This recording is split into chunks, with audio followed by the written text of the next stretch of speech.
നല്ലവൻ, എല്ലാം നന്മയ്ക്കായി മാറ്റും സ്നേഹിതൻ. കാൽവരിയിൽ എൻ്റെ ശിക്ഷയേറ്റ രക്ഷകൻ.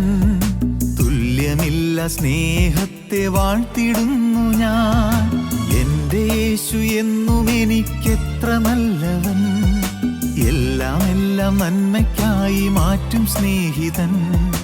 കാൽവരിയിൽ എൻ്റെ ശിക്ഷയേറ്റ രക്ഷകൻ. തുല്യമില്ല സ്നേഹത്തെ വാഴ്ത്തിടുന്നു ഞാൻ. യേശു എത്ര നല്ലവൻ, എന്നേശു എത്ര നല്ലവൻ, എന്നുമെന്നും നടത്തുവാൻ മതിയായവൻ. യേശു എത്ര നല്ലവൻ, എന്നേശു എത്ര നല്ലവൻ, എന്നുമെന്നും നടത്തുവാൻ മതിയായവൻ.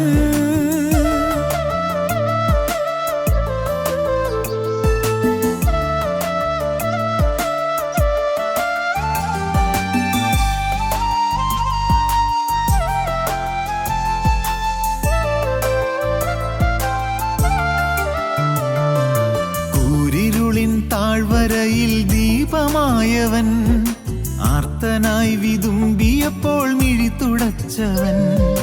മരണനിഴലിലും തിരുമാർവിലെന്നെയും കരുണയോടെ ചേർത്തണച്ചോമനിച്ചവൻ. കൂരിരുളിൻ താഴ്വരയിൽ ദീപമായവൻ, ആർത്തനായി വിതുമ്പിയപ്പോൾ മിഴി തുടച്ചവൻ. മരണനിഴലിലും തിരുമാർവിലെന്നെയും കരുണയോടെ ചേർത്തണച്ചോമനിച്ചവൻ.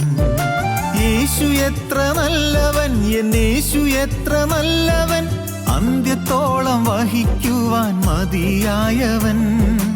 യേശു എത്ര നല്ലവൻ, എന്നേശു എത്ര നല്ലവൻ, അന്ത്യത്തോളം വഹിക്കുവാൻ മതിയായവൻ.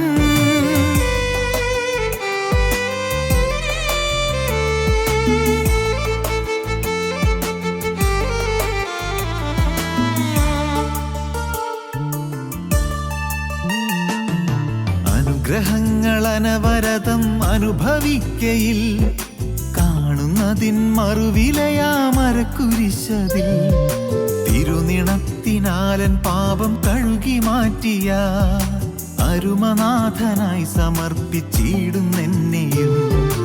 അനുഗ്രഹങ്ങൾ അനവരതം അനുഭവിക്കയിൽ, കാണുന്നതിൻ മറുവിലയാമരക്കുരിശതിൽ. തിരുനിണത്തിനാലൻ പാപം കഴുകി മാറ്റിയ അരുമനാഥനായി സമർപ്പിച്ചിടുന്നെന്നെയും. യേശു എത്ര നല്ലവൻ, എന്നേശു എത്ര നല്ലവൻ, ക്രൂശിലെനിക്കായി മരിച്ച നല്ല ഇടയൻ. യേശു എത്ര നല്ലവൻ, എന്നേശു എത്ര നല്ലവൻ, ക്രൂശിലെനിക്കായി മരിച്ച നല്ല ഇടയൻ.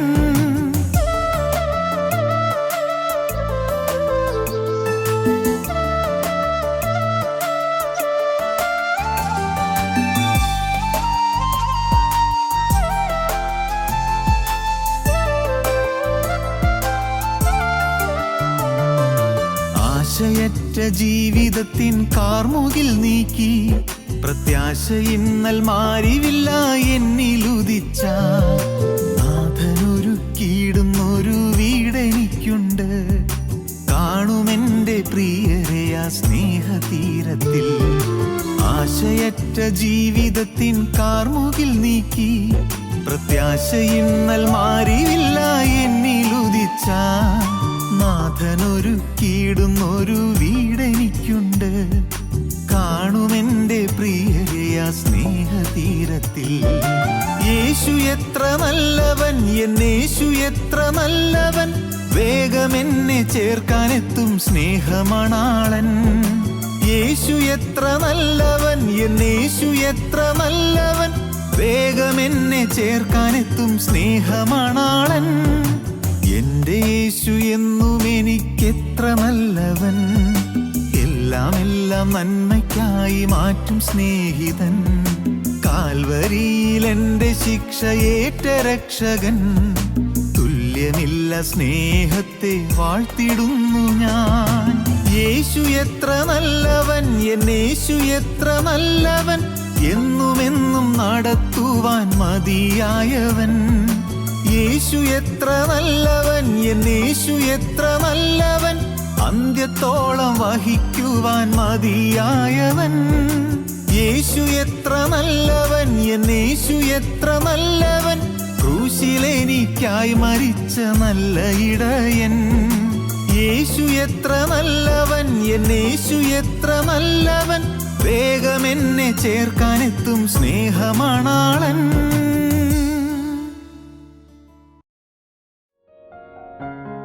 ഞങ്ങളും ക്രൂശിക്കപ്പെട്ട ക്രിസ്തുവിനെ പ്രസംഗിക്കുന്നു. ദൈവ തിരുനാമത്തിന് മഹത്വം ഉണ്ടാകട്ടെ. രൂത്തിൻ്റെ പുസ്തകത്തിൽ കൈപ്പേറിയ അനുഭവങ്ങളിലൂടെ കടന്നുപോയ ചില വ്യക്തികളെക്കുറിച്ചാണ് നാം ചിന്തിച്ചു കൊണ്ടിരുന്നത്. കയ്പ്, ദുരിതങ്ങൾ, കഷ്ടപ്പാടുകൾ, വേദനകൾ, രോഗങ്ങൾ, വിവിധ രീതിയിൽ കയ്പ് അനുഭവിക്കുന്ന അനേകം ആളുകളുണ്ട്. ജീവിതത്തിൽ ഒരു കാലത്ത് കയ്പ് അനുഭവിച്ചിരുന്നവർ പിന്നീട് കയ്പ് മാറി മധുരം നുകരുന്നത് നാം കാണാറുണ്ട്. നമ്മുടെ പലരുടെയും ജീവിതത്തിൽ ഒരു കാലത്തുണ്ടായിരുന്ന കയ്പ് മാറി ഇന്ന് മധുരതരമായ അനുഭവങ്ങളിലൂടെ കടന്നു പോകുന്നവരുണ്ട്. രൂത്ത് കയ്പേറിയ അനുഭവം കൊണ്ട് വലഞ്ഞു പോയവളായിരുന്നു. രൂത്ത് ദൈവത്തോടും ദൈവജനത്തോടും ചേരുവാനുള്ള വ്യക്തമായൊരു തീരുമാനം എടുത്തു. അത് ഭാഗ്യമായി. കയ്പ് മാറി മധുരം കൈവന്നു. നവമിയും ഭർത്താവ് മരിച്ചു, ആൺമക്കൾ രണ്ടുപേരും മരിച്ചു. നഷ്ടങ്ങൾ, കഷ്ടങ്ങൾ, ഏറെ യാതനകൾ. എന്നാൽ ആ കയ്പെല്ലാം നവമിയുടെ ജീവിതത്തിൽ മാറി. നവമി ബേത്ലഹേമിൽ താമസിച്ചവളായിരുന്നു. 10 വർഷം നവമി മോവാബിൽ പോയി പാർത്തു. നവമിയുടെ ജീവിതത്തിലെ ആ 10 വർഷം കയ്പിൻ്റെ അനുഭവങ്ങളായിരുന്നു. ആ 10 വർഷം നഷ്ടത്തിൻ്റെ കാലങ്ങളായിരുന്നു. ആ 10 വർഷം യാതനയുടെ കാലങ്ങളായിരുന്നു. 10 വർഷം ലാപ്സായിപ്പോയി, പാഴായിപ്പോയ കാലങ്ങളായിരുന്നു. പാഴായ കാലങ്ങൾ. നവമി തിരികെ വരാൻ തീരുമാനിച്ചു. മോവാബിൽ നിന്ന് ബേത്ലഹേമിലേക്ക് തിരികെ പോരാൻ തീരുമാനിച്ചു. പിന്മാറിപ്പോയ നവമി യഥാസ്ഥാനപ്പെടുവാൻ തീരുമാനിച്ചു. അങ്ങനെ നവമി തിരികെ ബേത്ലഹേമിലേക്ക് നടന്നു. നവമിയുടെ കൂടെ രൂത്തും നടന്നു. രൂത്തിൻ്റെ ശരിയായൊരു തീരുമാനം, ശക്തമായൊരു തീരുമാനം, ഹൃദയ ദാർഢ്യമാണ്ട തീരുമാനം. ആ തീരുമാനം വളരെ ദൂരവ്യാപകമായ ഫലങ്ങൾ ഉളവാക്കി. രണ്ടുപേരും ഒരുമിച്ച് നടന്നു. രൂത്തിൻ്റെ പുസ്തകം 1-ാം അധ്യായം 19-ാം വാക്യത്തിൻ്റെ 2-ാം ഭാഗം നമുക്ക് വായിക്കാം. 19-ാം വാക്യത്തിൻ്റെ 2-ാം ഭാഗം. അവർ ബേത്ലഹേമിലെത്തിയപ്പോൾ പട്ടണം മുഴുവനും അവരുടെ നിമിത്തം ഇളകി. അവർ ബേത്ലഹേമിൽ എത്തിയപ്പോൾ പട്ടണം മുഴുവനും അവരുടെ നിമിത്തം ഇളകി. പട്ടണം മുഴുവൻ ഇളകി. പിന്മാറിപ്പോയ ഒരാൾ തിരിച്ചു വരുമ്പോൾ പട്ടണം ഇളകും. പുതിയ സമർപ്പണത്തിലേക്ക് ഒരാൾ വരുമ്പോൾ പട്ടണം ഇളകും. നാം മൂലം നമ്മുടെ ഭവനം ഇളകണം, നമ്മുടെ ദേശം ഇളകണം, നമ്മുടെ സഭകൾ ഇളകണം, നമ്മുടെ സമുദായങ്ങൾ ഇളകണം, നമ്മുടെ സമൂഹം ഇളകണം. നാം മൂലം. എന്താണ് പറഞ്ഞതിൻ്റെ അർത്ഥം? നാം ദൈവത്തിങ്കിലേക്ക് തിരിഞ്ഞു വന്നാൽ, ദൈവജനത്തോട് ഒന്നിക്കാൻ തീരുമാനിച്ചാൽ നാം മൂലം ദേശമിളകും, നാം മൂലം ഭവനമിളകും, ഭവനം സ്വർഗമായി തീരും. ഇന്ന് കൈപ്പറിയ അനുഭവമാണ്. ഇന്ന് ദുരിതപൂരിതമായ അനുഭവങ്ങളാണ്. താങ്ങാൻ വയ്യാത്ത വേദനാ വിഷയങ്ങൾ നമുക്കുണ്ട്. പക്ഷേ നാം തിരികെ വന്നാൽ നമുക്ക് ആന്തരികമായൊരു ചലനം ലഭിക്കും എന്ന് മാത്രമല്ല, അനേകരുടെ ജീവിതത്തിൽ ചലനം ഉളവാക്കാൻ നമുക്ക് സാധിക്കും. ചലനാത്മകത്വം ഉളവാക്കുന്ന ജീവിതം, അനേകരെ ഇളക്കുന്ന ജീവിതം, അനേകരെ സ്വാധീനം ചെയ്യുന്ന ജീവിതം. എത്ര അനുഗ്രഹീതമായ അനുഭവമാണത്. അവർ ബേത്ലഹേം എത്തിയപ്പോൾ പട്ടണം മുഴുവനും അവരുടെ നിമിത്തം ഇളകി. ദൈവത്തിന് സ്തോത്രം. മത്തായിയുടെ സുവിശേഷം 21 അധ്യായത്തിൽ നാം ശ്രദ്ധേയമായൊരു വാക്യം കാണുന്നുണ്ട്. അതിൻ്റെ 10 വാക്യമാണ് മത്തായി 21:10. അവൻ യെരൂശലേമിൽ കടന്നപ്പോൾ നഗരം മുഴുവനും ഇളകി. ഇവൻ ആര് എന്ന് പറഞ്ഞു. യേശു യെരൂശലേമിലേക്ക് കടന്നപ്പോൾ നഗരം മുഴുവൻ ഇളകി. അരക്കാശിനും മുതലില്ലാത്തവൻ, തലചായ്പാൻ ഇടമില്ലാത്തവൻ, അങ്ങനെയൊക്കെയാണല്ലോ പാട്ടുകാരൻ പാടിയത്. അരക്കാശിനും മുതലില്ലാത്തവൻ, തലചായ്പാൻ ഇടമില്ലാത്തവൻ, അവൻ യെരൂശലേം നഗരം രാജനഗരത്തിൽ വന്നപ്പോൾ, അവൻ ദേവാലയമുള്ള നഗരത്തിൽ വന്നപ്പോൾ, അവൻ ആരാധനയുള്ള നഗരത്തിൽ വന്നപ്പോൾ, മതപുരോഹിതന്മാർ വാഴുന്ന നഗരത്തിൽ വന്നപ്പോൾ, യഹൂദമത മേധാവികൾ തിങ്ങിപ്പാർക്കുന്ന നഗരത്തിൽ വന്നപ്പോൾ, അവൻ യെരൂശലേമിൽ കടന്നപ്പോൾ നഗരം മുഴുവൻ ഇളകി. ദൈവത്തിന് സ്തോത്രം. അവൻ യെരൂശലേമിൽ കടന്നപ്പോൾ നഗരം മുഴുവൻ ഇളകി. ഇവൻ ആര് എന്ന് പറഞ്ഞു. പ്രിയപ്പെട്ടവരെ, യേശു വന്നാൽ നഗരം ഇളകും. യേശു വന്നാൽ ഹൃദയം ഇളകും. യേശു വന്നാൽ ജീവിതം ഇളകും. ഇന്ന് സ്നേഹിതരെ, നിങ്ങളുടെ ഹൃദയത്തിലേക്ക് യേശു വരുമെങ്കിൽ നിങ്ങളുടെ ജീവിതം ഇളകും. കയ്പെല്ലാം മാറും, മധുരം തിങ്ങും, ആശ്വാസം നിറയും, സമാധാനം കൈവരും, ശാന്തി നിങ്ങളുടെ ജീവിതത്തിൽ ആധിപത്യം പുലർത്തും, നിങ്ങളുടെ കുടുംബം അനുഗ്രഹീതമായി തീരും. യേശു കടന്നു വരാൻ നാം വഴിയൊരുക്കുക. കർത്താവിന് വഴിയൊരുക്കുവീൻ, അവൻ്റെ പാത നിരപ്പാക്കുവീൻ. യേശു കടന്നു വരാൻ വഴിയൊരുക്കുക. യേശു വരട്ടെ.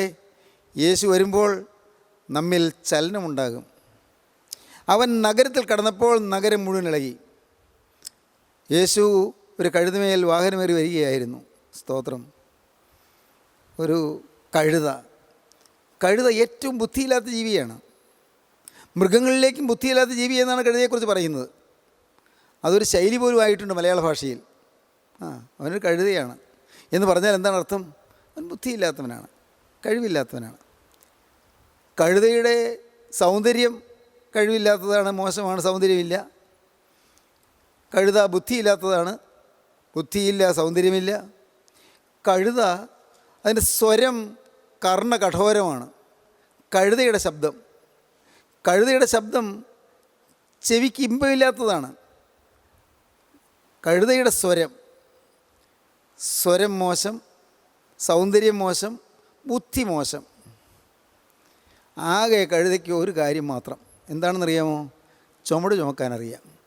എത്ര ചുമട് വെച്ചാലും ചുമന്നോളും. സ്നേഹിതരെ, നിങ്ങൾ പലരും അങ്ങനെയല്ലേ? ചുമട് ചുമക്കുന്ന ജീവിതം. ചുമട് ചുമന്നാണ് നാം വലഞ്ഞത്. ബാല്യം മുതലേ ചുമട് ചുമക്കുന്നവർ, ബാല്യം മുതലേ ചില ഭാരങ്ങൾ പേറുന്നവർ, ഈ വലിയ ബേർഡൻസ് ചുമലിൽ വന്നതുകൊണ്ട് അത് താഴെ ഇറക്കാൻ ഒരു അത്താണി കാണാത്തത് കൊണ്ട്, ആശ്രയമില്ലാത്തത് കൊണ്ട് വലഞ്ഞു പോയ എത്രയോ ആളുകൾ. ആരും ആശ്രയമില്ല. ഞാനങ്ങനെയായിരുന്നു. കാരണം എനിക്കൊരു വയസ്സിൽ എൻ്റെ അപ്പൻ മരിച്ചു. അത് നിങ്ങൾക്ക് പലർക്കും അറിയാമല്ലോ. ഒരു വയസ്സിൽ എൻ്റെ അപ്പൻ മരിച്ചു. പാവം എൻ്റെ അമ്മ 30-ാമത്തെ വയസ്സിൽ വിധവയായി.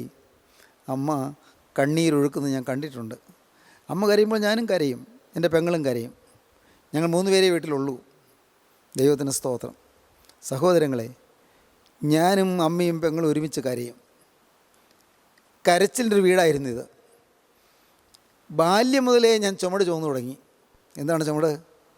കുടുംബഭാരങ്ങൾ, കുടുംബക്ലേശങ്ങൾ. അന്ന് ഞങ്ങൾക്ക് കൃഷിയുണ്ട്, പാടത്ത് കൃഷിയുണ്ട്, നെൽകൃഷി. വേലക്കാരെ കൊണ്ട് വേണം എല്ലാം ചെയ്യിക്കാൻ. പക്ഷേ എന്തു വലിയ ക്ലേശമായിരുന്നു ആ കാലം. ഈ നെല്ല് വിതയ്ക്കുന്നതിന് മുൻപ്, വിത്ത് വിതയ്ക്കുന്നതിന് മുൻപ് കണ്ടം ഒരുക്കുന്നു, അതിന് ഉഴുവണം, അതിന് കന്നുകാലിയെ വളർത്തണം, അതിന് ഒഴുകുകാരനെ തേടണം. മാത്രമല്ല നിലം ഒരുക്കാൻ അതിനുള്ള കഷ്ടപ്പാട്. മലയുണ്ട്, മലയിൽ നിന്ന് ചവറ് മുറിച്ചുകൊണ്ട് പോകണം, അതിന് വേലക്കാർ വേണം. എല്ലാം എന്നും വേലക്കാരും വെച്ചു വിളമ്പുമെല്ലാം. ഒരിക്കലും വിശ്രമമില്ലാത്ത ഒരു ജീവിതമാണ് ഈ കൃഷിക്കാരുടെ ജീവിതം. ഞങ്ങൾ കുടുംബക്കാരെല്ലാം തന്നെ കൃഷിക്കാരാണ്. ഞങ്ങൾ കർഷകരാണ്. ഇടത്തരം കർഷകർ, വലിയ കർഷകരൊന്നുമല്ല, ഇടത്തരം കർഷകർ. ജീവിക്കാനുള്ള വകയെല്ലാം നെല്ല് കിട്ടും. പിന്നെ ഒന്ന് വേറെ പൈസയ്ക്ക് വരുവാനുമില്ലല്ലോ, അതുകൊണ്ട് നെല്ല് വിറ്റാണ് ജീവിതം. അങ്ങനെയാണ് കഴിഞ്ഞു കൂടിയത്. ദൈവത്തിന് സ്തോത്രം. കഷ്ടപ്പാടുള്ള ജീവിതം, ചുമട് ചുമന്ന ജീവിതം. ഇന്ന് ഇത് കേൾക്കുന്ന നിങ്ങൾ ആരെല്ലാം ചുമട് ചുമന്നിട്ടുണ്ട്? എനിക്കറിയാം, ഉണ്ട്. നിങ്ങൾ ചിലരെ ചുമട് ചുമക്കുന്നവരാണ്. ഒരുപക്ഷേ ഈ കൃഷിയുടെ ചുമടൊന്നും ആയിരിക്കില്ല, ജീവിതം തന്നെ ചുമടാണ്.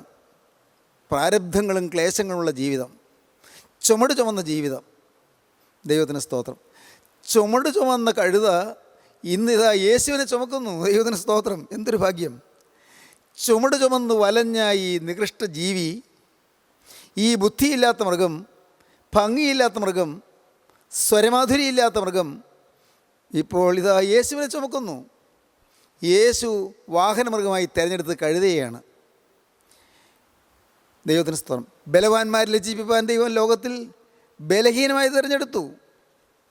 ജ്ഞാനികളെ ലജ്ജിപ്പിപ്പാൻ ദൈവം ലോകത്തിൽ ഭോഷത്വമായി തിരഞ്ഞെടുത്തു.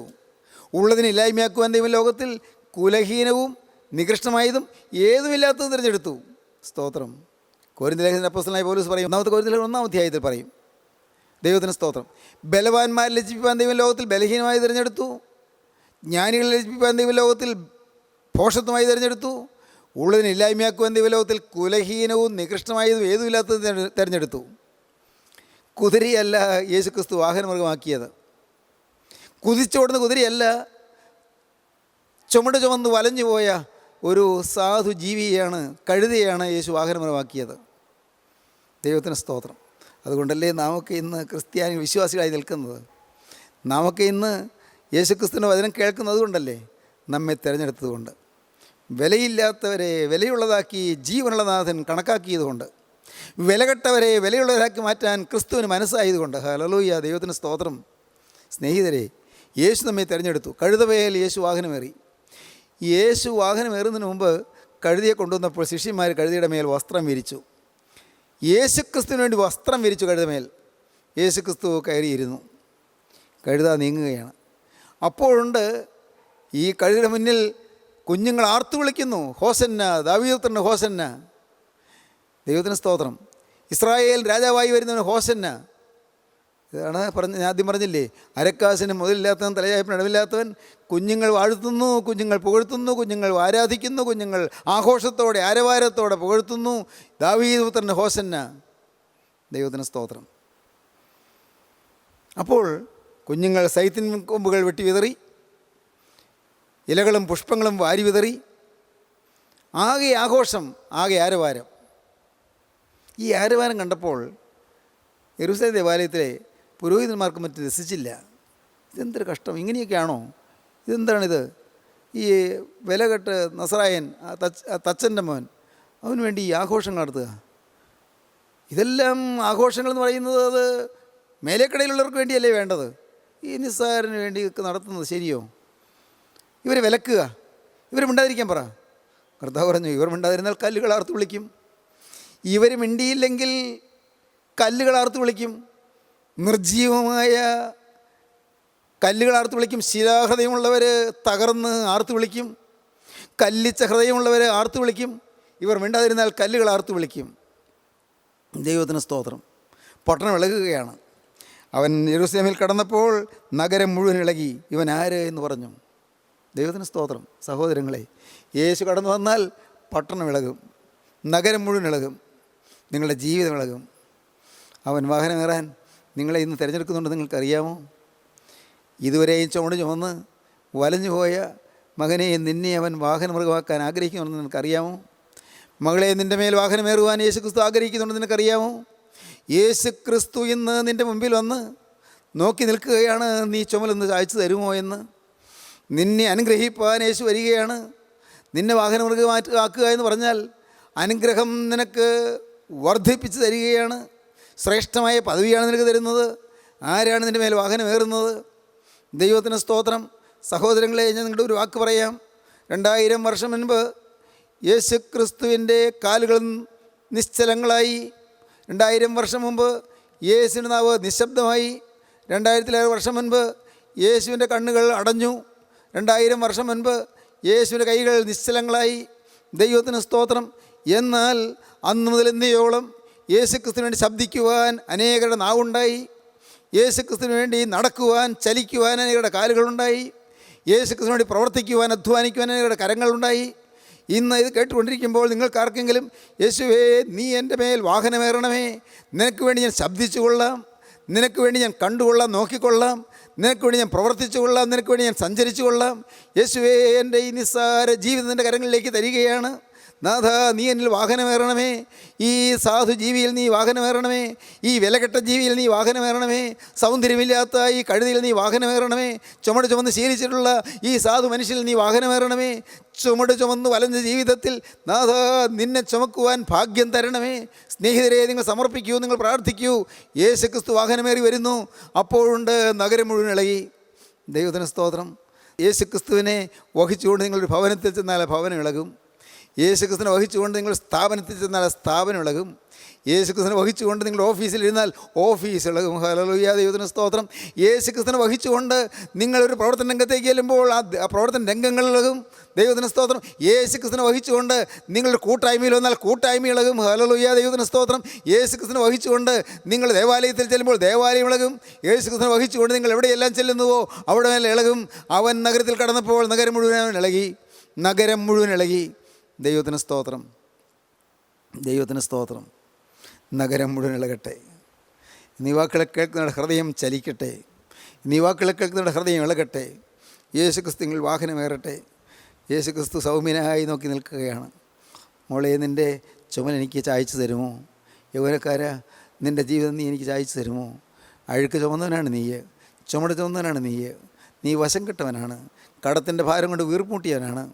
സ്നേഹിത, നിൻ്റെ ജീവിതം കടം കൊണ്ട് വലഞ്ഞു പോയതാണ്. തീർക്കാൻ മാർഗമില്ലാതെ നീ വിഷമിച്ചവനാണ്. നിൻ്റെ ജീവിതത്തിൽ അനേകം പ്രശ്നങ്ങൾ, അനേകം പ്രാരബ്ധങ്ങൾ നിന്നെ അലട്ടിയതാണ്. അനേകം പ്രതിസന്ധികൾ നിന്നെ തുറച്ചു നോക്കിയതാണ്. നീ നാളെ എന്ത് എന്നോർത്ത് നീ വലഞ്ഞതാണ്. ഒരിക്കലും കരയേറ്റം കിട്ടാതെ നീ വിഷമിച്ചവനാണ്. എന്നാൽ യേശു ഇതാ നിൻ്റെ അരികത്ത് വന്ന് നിൻ്റെ മേൽ വാഹനമേറാൻ കൊതിച്ചുകൊണ്ട് നിൽക്കുന്നു. അവനായി നിൻ്റെ ജീവിതം നീ കൊടുക്കുമോ? അവനായി നിൻ്റെ ഹൃദയം നീ തുറന്നു കൊടുക്കുമോ? അവനോട് നീ ഇപ്പോൾ ഒരു വാക്ക് പറയുമോ? കർത്താവേ, എൻ്റെ ജീവിതം നിനക്കിതാ തരുന്നു. ദൈവത്തിന് സ്തോത്രം. യേശു നഗരത്തിൽ കടന്നപ്പോൾ നഗരം മുഴുവൻ ഇളകി. ഇവിടെ നാം വായിച്ച രൂത്തിൻ്റെ പുസ്തകത്തിൽ വായിച്ചത് എന്താണ്?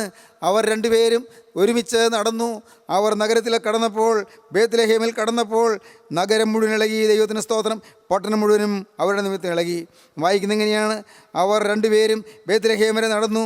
അവർ ബേത്ലഹേമിലെത്തിയപ്പോൾ പട്ടണം മുഴുവനും അവരുടെ നിമിത്തം ഇളകി. ഇവൾ നവമിയോ എന്ന് സ്ത്രീജനം പറഞ്ഞു. ഒരാൾ തിരിച്ചു വരുന്നു. 10 വർഷം മുൻപ് ഈ നാട്ടിൽ നിന്ന് പോയവൾ ഇതാ തിരിച്ചു വരുന്നത്. എന്ത് അത്ഭുതം! 10 വർഷമായി ഇവളെക്കുറിച്ചൊന്നും കേൾക്കാറില്ല. ഇവിടെ നമ്മുടെ ഈ ബേത്ലഹേമിൽ ക്ഷാമം വന്നപ്പോൾ ക്ഷാമമില്ലാത്ത സ്ഥലത്തേക്ക് പോയതാണ്. പക്ഷേ ഈ കെടുതി വന്നതെന്ന് അവർക്കാർക്ക് അറിഞ്ഞുകൂടാ, നാട്ടുകാർക്ക് അറിഞ്ഞുകൂടാ. പോയ നവമിക്ക് നാട്ടിൽ നിന്ന് പോയപ്പോൾ മോവാബിൽ ചെന്ന് പാർത്തപ്പോൾ ഭർത്താവ് മരിച്ചു, ആൺമക്കൾ 2 പേരും മരിച്ചു. ഇതൊന്നും നാട്ടിലാർക്ക് അറിഞ്ഞുകൂടാ. ഇതെന്തൊരു അത്ഭുതം! ആരാണ് ഈ വന്നിരിക്കുന്നത്? ഇത് നവമിയോ? ഓ, പോയവൾ തിരിച്ചു വന്നോ? സ്തോത്രം. നഷ്ടപ്പെട്ടു എന്ന് വിചാരിച്ചവൾ തിരിച്ചു വന്നോ? ഇനി അവളെക്കുറിച്ചുള്ള പ്രതീക്ഷ വെക്കേണ്ട എന്ന് വിചാരിച്ചിരുന്നവൾ തിരിച്ചു വരുന്നോ? എന്തൊരു അത്ഭുതം! സ്നേഹിത, നീ തിരിച്ചു വന്നാൽ നീ ഒരാൾ മൂലം പട്ടണം മുഴുവൻ ഇളകും. ദൈവത്തിന് സ്തോത്രം. വിശ്വാസത്തിന് വ്യതിചലിച്ചു പോയൊരു ദൈവവൈതൽ, വിശ്വാസത്തിൽ നിന്നും സ്നേഹത്തിൽ നിന്നും വ്യതിചലിച്ചു പോയൊരു ദൈവവൈതൽ, ക്രിസ്തുവിൻ്റെ കൃപയിൽ നിന്ന് വീണുപോയൊരു ദൈവവൈതൽ തിരിച്ചു വന്നാൽ ദേശത്ത് ഇളക്കമുണ്ടാകും. അനേകർ ഇളകും. നീ ഒരാൾ തിരിച്ചു വന്നാൽ സ്നേഹിത, നിൻ്റെ കൂട്ടായ്മ ഇളകും. മകനെ, നീ ഒരാൾ തിരിച്ചു വന്നാൽ നീ മൂലം നിൻ്റെ ഭവനം ഇളകും. നിൻ്റെ ഭാര്യയ്ക്കും നിൻ്റെ മാതാപിതാക്കൾക്കും നിൻ്റെ മക്കൾക്കും അതിന് ചലനം ലഭിക്കും, അതിൻ്റെ അനുഗ്രഹം ലഭിക്കും, ചൈതന്യം ലഭിക്കും. സഹോദരി, നീ ഒരാൾ ഇന്ന് എഴുന്നേറ്റ് തിരിച്ചു വന്നാൽ, നീ യേശുക്രിസ്തുവിൻ്റെ അരികിലേക്ക് വന്നാൽ, ഇന്ന് നീ മൂലം നിൻ്റെ ഭർത്താവിന് ചലനമുണ്ടാകും. ഭർത്താവിൻ്റെ ജീവിതത്തിലുള്ള വിരസത മാറും, അദ്ദേഹത്തിൻ്റെ ജീവിതത്തിലുള്ളതായി നൈരാശ്യം മാറും, ആത്മഹത്യാ പ്രവണത മാറും. മരിച്ചാൽ മതി, എനിക്ക് സമാധാനമില്ലെന്നോർത്ത് വിഷമിച്ചിരിക്കുന്ന നിൻ്റെ ഭർത്താവ് ആശ്വാസം കണ്ടെത്തും, യേശുക്രിസ്തുവിൽ സമാധാനം കണ്ടെത്തും. മാത്രമല്ല, നീ മൂലം നിൻ്റെ മക്കൾ തലമുറകൾ അനുഗ്രഹിക്കപ്പെടും, തലമുറകൾക്ക് അനുഗ്രഹം ഉണ്ടാകും. തിരിച്ചു വരൂ, തിരിച്ചു വരൂ. ദൈവത്തിന് സ്തോത്രം. സ്നേഹവാനായ ദൈവം തിരിച്ചു വരുവാൻ വിളിക്കുന്നു. എൻ്റെ ദൈവത്തിന് സ്തോത്രം. നവമിയും രൂത്തും പട്ടണത്തിലേക്ക് തിരിച്ചു വന്നു, ബേത്ലഹേമിലേക്ക് തിരിച്ചു വന്നു. അവർ തിരിച്ചു വന്നപ്പോൾ പട്ടണം മുഴുവൻ ഇളകി. ഒരു വിശ്വാസിയായ ഒരാൾ വരുമ്പോൾ, പിന്മാറിപ്പോയ ഒരാൾ തിരിച്ചു വരുമ്പോൾ മാത്രമല്ല, ഒരാൾ പുതിയ വിശ്വാസിയായി തീരുമ്പോൾ അപ്പോഴും പട്ടണം ഇളകും. ദൈവത്തിന് സ്തോത്രം.